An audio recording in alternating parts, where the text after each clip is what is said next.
Film की शुरुआत में हमें एक मासूम सी लड़की को दिखाया जाता है जिसका नाम एलिजाबेथ है और उसकी उम्र 20 साल होती है। वो अपने मॉम डैड और छोटे भाई के साथ एक घर में रहती है जो जंगल के बिल्कुल पास है। हर दिन जब वो कॉलेज जाती है तो जंगल के बीच से होकर गुजरती है। एक दिन जब कॉलेज खत्म होने के बाद एलिजाबेथ अपने दोस्त और फीमेल फ्रेंड के साथ घर लौट रही थी तो तभी उसके दोस्त का भाई रास्ते में गाड़ी लेकर आ जाता है। इसीलिए एलिजाबेथ का दोस्त और फीमेल फ्रेंड गाड़ी में बैठकर चले जाते हैं और एलिजाबेथ अकेले ही पैदल मेन रोड के रास्ते घर जाने लगती है। इन रास्तों के दोनों तरफ घना और सुनसान जंगल होता है और उसे क्या पता था कि यही रास्ता उसकी जिंदगी का सबसे खौफनाक मोड़ लेने वाला है। वो जब आगे बढ़ रही थी तो जंगल में एक आदमी जिसने पुलिस की यूनिफॉर्म पहनी हुई थी उसे अपने पास बुलाता है।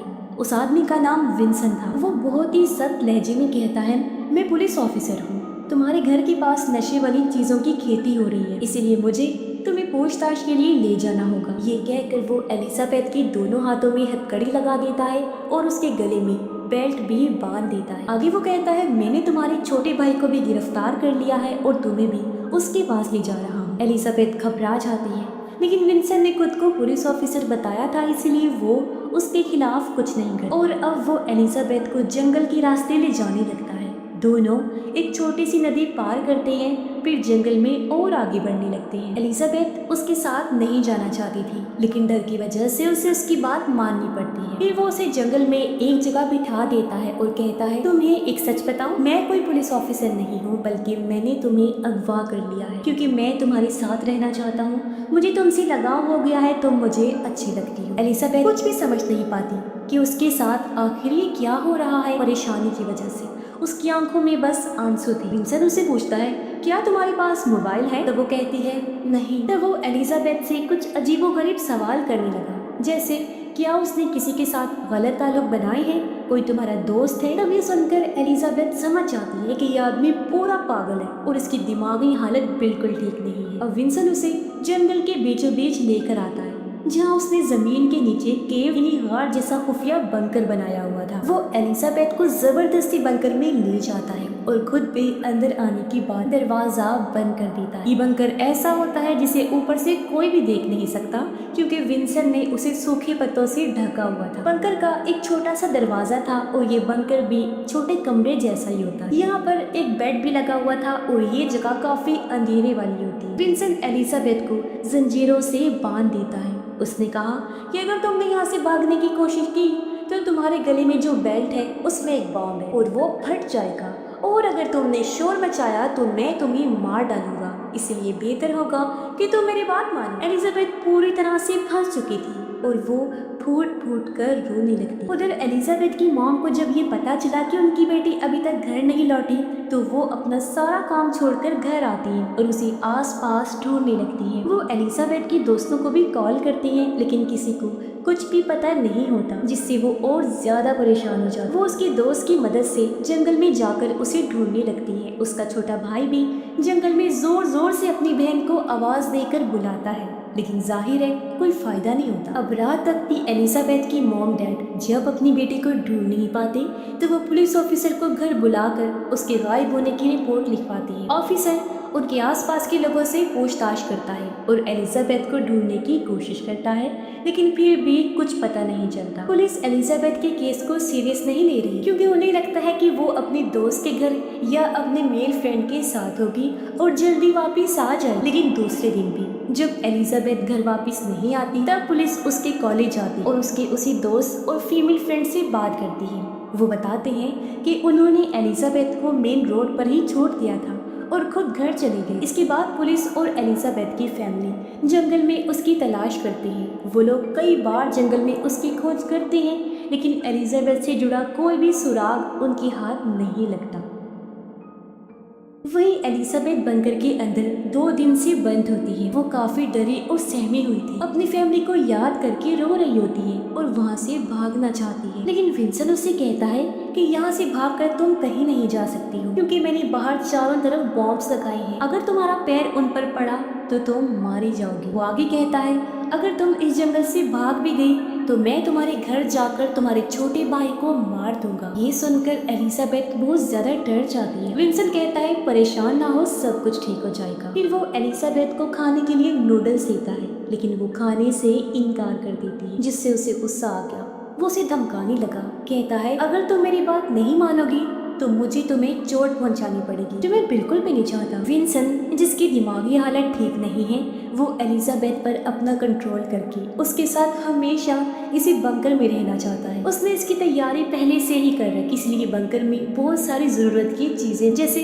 टीवी, टॉयलेट, गैस वाला चूल्हा और खाने पीने का बहुत सारा सामान। एलिजाबेथ अब तक समझ चुकी थी कि अगर उसे सही सलामत यहाँ से बाहर निकलना है तो उसे विंसन की बात माननी पड़ेगी। तीसरे दिन जब एलिजाबेथ नूडल्स खा रही होती है तब उसे बाहर से कुछ आवाजें सुनाई दी। दरअसल उसकी मॉम डैड अपने दोस्तों के साथ उसे ढूंढते हुए बंकर के पास आ गई थी। ये जानकर विंसन एलिजाबेथ का मुंह अपने हाथ से बंद कर देता है और उस पर बंदूक तानकर हल्का सा कहता है कि जरा सा भी शोर किया तो इसी टाइम खोपड़ी उड़ा दूंगा, समझी तुम। अब बंकर पर पत्ते ढके होने की वजह से किसी की भी नजर बंकर के दरवाजे पर नहीं जा। शाम को वो दोनों टीवी पर न्यूज देखते हैं कि पुलिस एलिजाबेथ को ढूंढने में लगी हुई है और उसके माँ बाप बेहद परेशान, जो देखकर एलिजाबेथ को बहुत दुख होता है। पुलिस उसे ढूंढने में पूरी ताकत लगा रही थी, दिन रात उसे तलाशा जा रहा था। पुलिस हेलीकॉप्टर से भी जंगल पर नजर रख रही। जब विंसन हेलीकॉप्टर की आवाज सुनता है तो वो खुद को और एलिजाबेथ को हीट डिटेक्टर से बचाने के लिए फॉइल पेपर से ढक लेता है ताकि पुलिस को उनकी भनक न लग जाए। चौथे दिन विंसन एलिजाबेथ को अपनी जिंदगी की झूठी कहानी सुनाता है कि मैं शादीशुदा था और अपनी वाइफ से बहुत ज्यादा प्यार करता था, लेकिन एक दिन उसने मुझ पर झूठा इल्जाम लगाया कि मैंने उसके साथ जबरदस्ती करने की कोशिश की है, इसीलिए पुलिस मेरे पीछे पड़ गई और मैंने छुपने के लिए ये बंकर बनाया। मैं अपनी वाइफ को सजा देने के लिए यहाँ लाना चाहता था पर वो पहले ही मुल्क छोड़कर चली गई। फिर तुम मुझे दिखाई दी एलिजाबेथ और मुझे पहली ही नजर में तुमसे प्यार हो गया, इसीलिए मैं तुम्हें यहाँ लेकर आया ताकि तुम्हारे साथ जिंदगी गुजार सकूं। अब विंसन के पास एक नकली बंदूक है जिससे किसी को मारा तो नहीं जा सकता पर इससे लोग जख्मी हो सकते। विंसन हमेशा उसे डरा के रखता है ताकि वो उसे छोड़ के कहीं भी नहीं जाए, लेकिन एलिजाबेथ हार नहीं मानती। उसे पता है अगर उसे जिंदा रहना है तो उसे विंसन के दिमाग को समझना होगा और अब विंसन से अच्छे तरीके से बात करने लगी, उसे समझने की कोशिश करती है। अब 5 दिन हो गए थे लेकिन एलिजाबेथ का कोई पता नहीं चलता। रात को जब विंसन उसकी साइड में सो रहा होता है तो एलिजाबेथ धीरे से बिना आवाज किए बिस्तर से उठने लगी। वो देखती है कि सामने टेबल पर विंसन की बंदूक रखी हुई। बंदूक लेने के लिए अपना हाथ आगे बढ़ाती है लेकिन एलिजाबेथ के गले में एक जंजीर बंधी हुई थी जिसकी वजह से लाख कोशिश के बावजूद वो बंदूक तक नहीं पहुंच पाती। तभी विंसन की आंख खुल जाती है। वो गुस्से में एलिजाबेथ से पूछता है ये तुम क्या कर रही हो? वो जवाब देती है मुझे बाथरूम जाना है। अब उसका भरोसा जीतने के लिए एलिजाबेथ विंसन पर अपना हाथ रखती है और कहती है मुझे तुमसे प्यार होने लगा है और अपनी जान बचाने के लिए उसे विंसन को अपने करीब आने देना पड़ता है। अब एलिजाबेथ को उस बंकर में रहते हुए 6 दिन हो चुके। वो विंसन को यकीन दिलाने की कोशिश करती है कि वो उसके साथ रहना चाहती है। धीरे धीरे विंसन भी उस पर भरोसा करने लगा कि अब वो हमेशा उसके साथ इसी बंकर में रहेगी। इसी भरोसे में विंसन उसके गले की जंजीर खोल देता है और उसे अपनी नकली बंदूक भी चलाना सिखाता है। रात में विंसन एलिजाबेथ को लेकर बंकर के बाहर आता है। एलिजाबेथ के हाथ हथकड़ी से बंधे हुए थे। उसे लेकर विंसन एक पुरानी गाड़ी के पास आया जिसमें खाने पीने का सामान रखा हुआ था। एलिजाबेथ पूछती है कि खाने का सामान कौन लेकर आता है, लेकिन विंसन कुछ नहीं बताता। तभी ऊपर से हेलीकॉप्टर की आवाज आती जो देखकर विंसन घबरा गया और जल्दी से उसे लेकर वापस बंकर की तरफ ले जाने लगता है। एलिजाबेथ जानबूझकर अपना एक जूता उतारकर वहीं छोड़ देती है ताकि पुलिस को कोई सुराग मिल सके। बंकर के अंदर आने के बाद एलिजाबेथ को पता चलता है कि विंसन के पास एक मोबाइल भी है। अगली सुबह जब विंसन सो रहा था तो वो चुपचाप उसका मोबाइल ले लेती है। वो अपनी माँ के लिए एक मैसेज टाइप करती है लेकिन तभी उसे पता चला कि फोन में नेटवर्क नहीं है। वो बंकर का दरवाजा थोड़ा सा खोलकर सिग्नल पाने की कोशिश करती है लेकिन कोई फायदा नहीं होता, इसलिए वो मैसेज डिलीट करके फोन वापस रख देती। तभी उसकी नजर विंसन की बंदूक पर गई। वो बंदूक उठाकर विंसन के सर पर रखती है। उसे पता होता है कि ये बंदूक गोली वाली नहीं है। सोचती है कि विंसन मरेगा नहीं लेकिन जख्मी जरूर होगा। उसे जख्मी करने के लिए वो ट्रिगर दबा देती है लेकिन बंदूक चलने की बजाय जाम हो जाती है। एलिजाबेथ को बहुत गुस्सा आया और वो बंदूक वापस उसकी जगह पर रख देती है। वो अपनी मॉम डैड को याद करके बहुत दुखी हो गई थी। सोचती है कि क्या मैं कभी यहाँ से बाहर निकल भी पाऊंगी या नहीं। अब एलिजाबेथ को यहाँ 7 दिन हो चुके, लेकिन पुलिस को उसके बारे में कुछ भी पता नहीं चला था। इसलिए एलिजाबेथ के दोस्तों और पुलिस ऑफिसर्स को लगने लगा था कि शायद अब वो जिंदा भी ना हो। 8वें दिन जब विंसेंट बंदूक को चेक करता है तो उसने देखा कि बंदूक जाम हो। वो गुस्से में एलिजाबेथ से पूछता है, तुमने मेरी बंदूक ली थी क्या?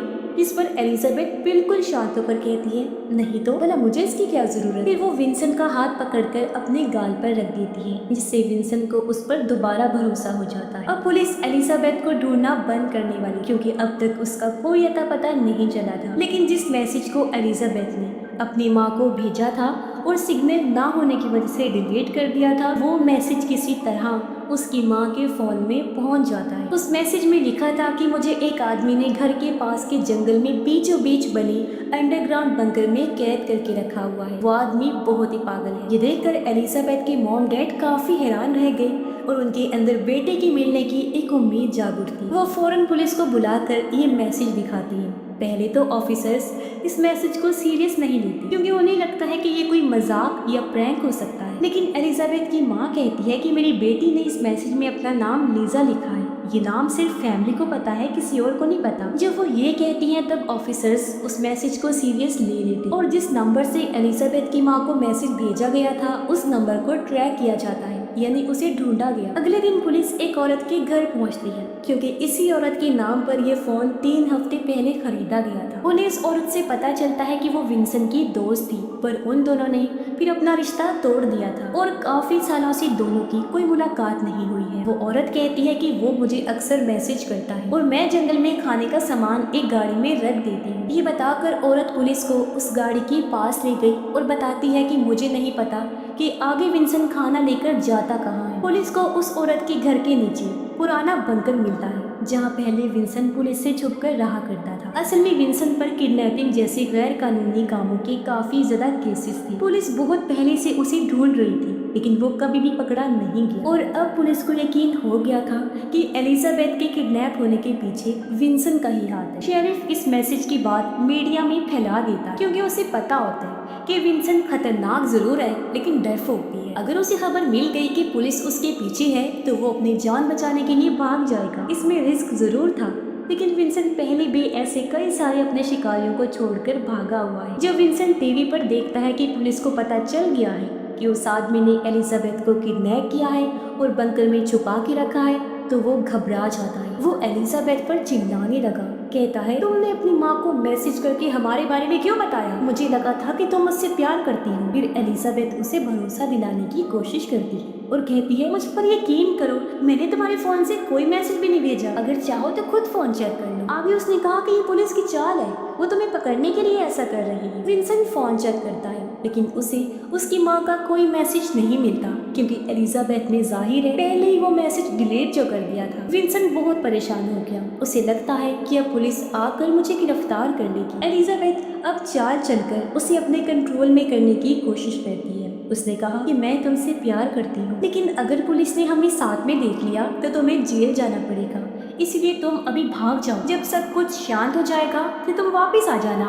मैं तब तक यही बंकर में तुम्हारा इंतजार करूंगी, फिर हम दोनों किसी और शहर में जाकर एक साथ रहेंगे। विंसेंट उसकी बातों पर यकीन करके बंकर से निकलकर भाग जाता है। उसके जाने के बाद एलिजाबेथ बंकर का दरवाजा खोलकर बाहर आ गई। अब उसे डर होता है कि बंकर के पास बॉम्ब है, इसीलिए वो आगे नहीं बढ़ी। तभी उसे पुलिस की आवाज सुनाई देती है, जो उसे जंगल में ढूंढ रही थी। एलिजाबेथ उन्हें आवाज देती है, तब पुलिस उसकी आवाज सुनकर वहां पहुंच जाती है और यहाँ पर हमें पता चला कि विंसेंट ने उसे डराने के लिए नकली बॉम्ब रखा था। फिर पुलिस एलिजाबेथ को फौरन आकर संभालती है और उसे सही सलामत उसके घर ले आती है। एलिजाबेथ और उसकी फैमिली रो पड़ी और एक दूसरे से वो लोग गले मिलने लगते। आखिरकार एलिजाबेथ 10 दिनों के बाद उस जहन्नुम से निकल ही आई और अपनी फैमिली से मिलकर वो काफी खुश। कुछ दिनों बाद पुलिस विंसेंट को गिरफ्तार कर लेती है और अदालत उसे गैर कानूनी कामों और ऐसे जुर्मों के लिए उम्र कैद की सजा सुना देती है। वहीं एलिजाबेथ भी धीरे धीरे सदमे से उभर रही है और जिस तरह एलिजाबेथ ने एक पागल सरफिरे इंसान के सामने हिम्मत और समझदारी दिखाई। वो हर किसी के लिए एक मिसाल है कि मुश्किल में हमें सूरत हाल को कैसे हैंडल करना चाहिए। और इसी के साथ ही इस फिल्म की कहानी यहीं पर खत्म हो जाती है।